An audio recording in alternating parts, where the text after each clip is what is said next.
Hello there, welcome to Dateline Abuja. I'm Ibrahim Adra. Residents of the nation's capital on Tuesday, November the 12th, were thrown into confusion following the enforcement of the restriction of movement for tricycle operators, popularly known as keke. And we'll bring you details in the FCT in Focus segment. We'll also conclude the conversation on biometric data collection in the interview segment. But first, let's take a look at those stories that made the headline within the week in the nation's capital.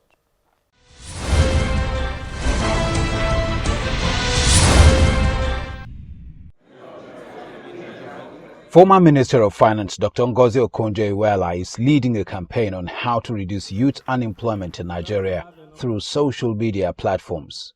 The former minister made the remarks when she met the Chief Executive Officer and co-founder of Twitter, Mr. Jack Dorsey. The team wants to build. They want to find people in the technology space and the entrepreneurship space that they can support. So we are right in one of the homes in Africa, in Nigeria, of such entrepreneurship and talent, and I hope you hear some of it in the panel. The Minister of Works and Housing, Mr. Babatunde Fashola, says the ongoing road construction projects in the country are targeted at connecting East, West, North and South African countries by road. He made the revelation at the 70th session of the Trans-Sahara Road Liaison Committee. There is a coast-to-coast connectivity from the west to the east of Africa, to the northeast of Africa, to the northwest of Africa, and the southwest of Africa to East Africa. A total of 9 highways at different stages of connection are meant to achieve this connectivity. And it's important for Nigerians to understand that 3 of these highways pass through the territory of Nigeria. A bill to establish a National Commission for the Prohibition of Hate Speeches has been introduced in the Senate. The bill is sponsored by Senator Abdullahi Sabi, and the commission is to facilitate and promote a harmonious, peaceful coexistence among all ethnic groups and to ensure the elimination of all forms of hate speeches in Nigeria. The federal government is asking all security agencies in the country to adopt new ways of identifying and confronting the incessant security challenges bedeviling the nation. The Minister of Defense, General Bashir Magashi, made the request at the Defense Intelligence Agency Annual Defense Advisors Conference. A look at the security challenges bedeviling Nigeria today reveals a new dimension for what it used to be. Beyond the insurgency today in the northeast, other contemporary security threats ranging from kidnapping, cattle rustling, farmer-herdsman clashes, and associated banditry have continued to threaten the peace and security of our nation. This implies that various security agencies in the country must continue to collaborate in tackling these challenges.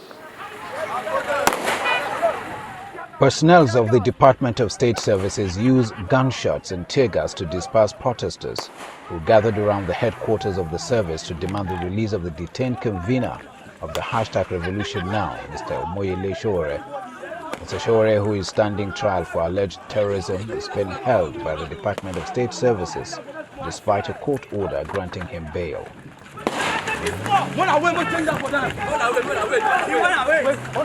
The finance bill sent in by President Muhammadu Buhari has scaled second reading in the House of Representatives. The bill, which contains various tax reforms, including the new 7.5% value-added tax, is expected to fund the 2020 budget. Nigeria has been classified as middle-income country by the World Bank. This forms part of the report the Minister of Finance presented to the Federal Executive Council meeting in Abuja. Vice President Professor Emil Shibajo chaired the meeting. During the last meetings of the World Bank Group, in which a capital increase was adopted in October 2018, an additional allocation of 3,230 shares was allocated to Nigeria. Subscription to these shares will enhance the future status of Nigeria as a middle-income country, as well as project the image of the country as a strong emerging market. It is important also that we reported to Council that Nigeria is now classified by the World Bank as a middle-income country. The federal government is making moves to block revenue losses in the mining sector with the inauguration of the Committee on Optimization of Revenue from Mineral Resources. The committee, which is headed by the Minister of State for Mines and Steel Development, Mr. Uche Oga, was inaugurated by the Minister of Mines and Steel Development, Architect Olamilekan Adegbite. There's a lot of activity going on in this sector, but which are not recorded. They're in the formal sector, the artisanal miners mostly. These are not captured in the revenue of government, and they account for a greater percentage, about 95% of what is mined and what is exported. So, by inaugurating a committee like this, they will look into all those avenues of leakages. They will come up with policies or action points. At the same time, they will act on those things. The House of Representatives is endorsing the Operation Positive Identification by the Nigerian Army. However, while considering the report of its Committee on Army, the House asked other internal security agencies to lead the exercise. The Army stated, Mr. Chairman, that they had to extend it to the south and the southeast because they had credible information that due to the bombardments by the military in the northeast, the Boko Haram commanders have started relocating to other parts of the country. The tripartite anti-smuggling committee comprising Nigeria, Niger Republic and the Republic of Benin has agreed to set up a joint border patrol team that will recommend a date for the reopening of the land borders. Minister of Foreign Affairs Mr. Geoffrey Onyama made the revelation at the end of a meeting with Ministers of Foreign Affairs from Benin and Niger Republic. The meeting took note of all the concerns raised and agreed on the following: establishment of a monitoring and evaluation committee of the three countries, comprising ministers of finance, trade, foreign affairs, customs, immigration, and a national security advisor, with the mandate to ensure actions that would facilitate and enhance the suppression of smuggled goods and other related matters. Ensure persons from the three countries enter and exit each other's states with valid ECOWAS-recognized travel documents through recognized control posts, and establishment of a joint border patrol team comprising the police, customs, immigration, navy, and state security services of the three countries. Vice President Professor Yemi Osinbajo has promised government support to businesses willing to invest in the country. Professor Osinbajo spoke when he received the co-founder of the Alibaba Group, Mr. Jack Ma.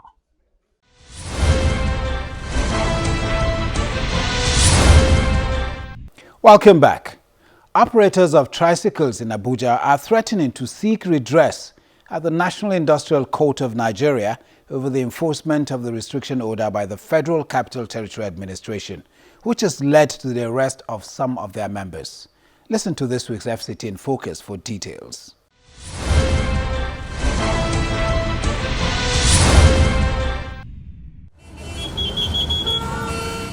Before now, tricycles form a part of the transport system in the nation's capital. The tricycles can meander their way through traffic on major roads in a bid to get to their destination. Tuesday, November 12th, the tricycles are no more on popular commuting routes as the Federal Capital Territory Administration is restricting their movements to estates and communities. The result is that many Abuja residents had to resort to walking long distances to get to their destinations, while the FCT task force occupy major bus stops in a bid to enforce the restriction. I've been trekking for almost 30 minutes now. I'm already worn out. So the effect is so bad, so bad.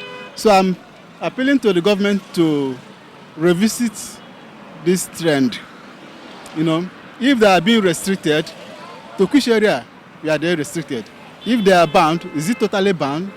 Because if you ban keke napep, which means you are sending those boys to do something you wouldn't want them to do. From Apo to this place, we don't see keke. That is the only thing that can help us to go to the market, to go to our workplace. So we don't know why they are stopping them. And now, I stand here for more than 30 minutes to enter along. There is no motor. I don't know what government will do for us. We poor people, we don't have a car. Even this, our private work, is not moving well. So what do they want us to do? They try to help us and do something about it. The restriction also came with a hike in the cost of fares for taxis. Yesterday I go to Maran after 11, and on a good day I had to have gotten the Maran to 8. So I go to Maran after 11. There was no keke, and even the drop to the cab, the expenses, they inflate prices on the normal this we used to have with them. So I don't think it's okay. I'm annoyed because of what they are charging. I'm going to New Market and they will not take me to where I'm going. I will stop at Italori Junction. It's supposed to be 15 naira. They are charging 100 naira because there's no keke. In November 2002, tricycles were introduced as part of the federal government's poverty alleviation program. This program provided employment for thousands of Nigerians. The administrators of the nation's capital had banned the use of commercial motorcycles in the city center 17 years ago. Now, tricycle business in Abuja feeds over 40,000 persons. Talk of the mechanics, the dealers, even vulcanizers that feed from this business, multiply by this number.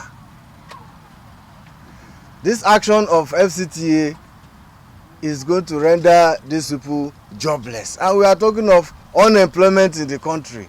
And this action is going to create more unemployment. While the FCT administration is insisting that the restriction is part of the Abuja master plan, the Special Assistant on Media to the Minister of the Federal Capital Territory explains that there are plans to improve the public transport system. High-capacity buses have been provided by the FCT administration that are applying the rules where the operations of this keke have been restricted. So where they will not find the keke napep now, motorists and commuters can easily ride on the high-capacity buses that have been made available. For example, we have the routes that are operational now. If you are going or you are moving from Gudu Market down to Garki Market along Abdusalami Abubakar Way, connecting Amadou Bello Way in Garki here, you can easily take a ride on the high-capacity bus, which will also take you along that route. And that's route number one. We have another route commencing from Lugbe through Saitek Estate, along the Aolo Way, and that will terminate at Bega. And then, of course, we have another route commencing from Area 1 through Area 10, and then along Obasanjo Way, and also terminate at Bega. The other route is from Galadimawa through Area 1 and also terminates at Bega. These are routes that are always patronized by commuters in Abuja, and that is why the FCT administration deployed these buses to cover these areas to be able to provide alternative and viable options to commuters that may have been using keke as a mode of transportation. So that is in line with the Abuja master plan. It is not a total ban on the activities of keke napep operators. So we want to disabuse the minds of residents as well as the operators themselves to see this as part of the development that the FCT has to go through. And we are growing as a city, and all of us desire to have a beautiful city like we see in other parts of the world. The FCT administration insists that the plan is to sanitize the public transport system in the nation's capital, especially within the city center.